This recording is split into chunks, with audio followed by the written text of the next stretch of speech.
Сәлем оқырман. Мадина мен ержігіттің ара қатынасы не болып жатыр?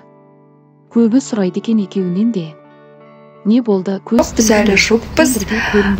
Мен қазір таныстықтарын тоқтады ма деп ержігіттің жекесіне де суретке қалдыратын пікірлеріне көп жазады екен. Шынымен кездесулері аз секілді. Эфирге де шықпағандары көп болды. Жұп болғаннан кейін әлі де бір эфирге шықпады. Бірақ оған ержігітте Мадинада жауап берген болатын. Кеше ғана кездесу ұйымдастырған екен ержігіт. Мадина асығып кетіп бара жатырған еді. Үйге қарай асығып бара жатырмын, себебі бізде бүгін ержігіт екеумізде көптен күткен кездесу болады. Кездесулерін ашық көрсетпеді бірақ. Тек бір ғана сурет, бір-бірімен түскен әдемі сурет жүктеді.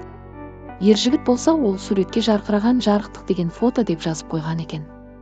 Екеуі шыршаның түбінде әдемі болып түсіп қалыпты. Қатты үйлесімді, тіпті жас жұбайлар секілді. Жалпы ержігіттің айтуы бойынша кездесу неде көп болмайтынын айта кеткен болатын. Себебі деді, екеуіміздің де жұмыстарымыз бар, сол үшін жиі уақыт болмай қалып жүр. Бірақ біз ұялы телефонмен күнде байланыстамыз деді.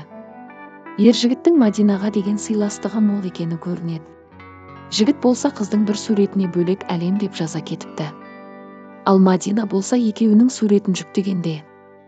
Әрбір адамның жеке өзіндік ғажайып әлемі бар. Бұл бір бақытты болуға себеп деп жаза кеткен екен. Екеуі бір бөлек әлем болып жүргені көрінеді.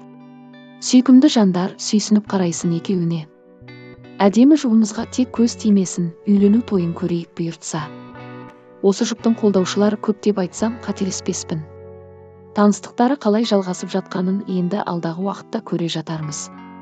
Ал енді көрерменнің пікіріне көшейік. Ержігіт саған әдемі, жас қыз келді, көптен осындай көрікті қыз келмеп еді. Мінезіңді көрсетпей, жас қызды үркітіп алмай, тезірек үйленіп кет. Жобада да бірталай отырдың. Бақытты болыңдар, жұптарын жазылмасын.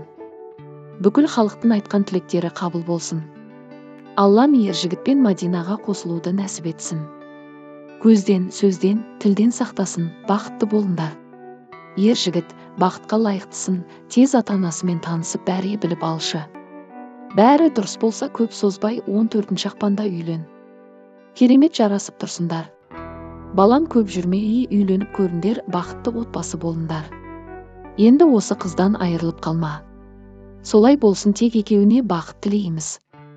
Қолдауларыңызға көптен көп рахмет. Ал сіздің ойыңыз қалай жұбымыз туралы?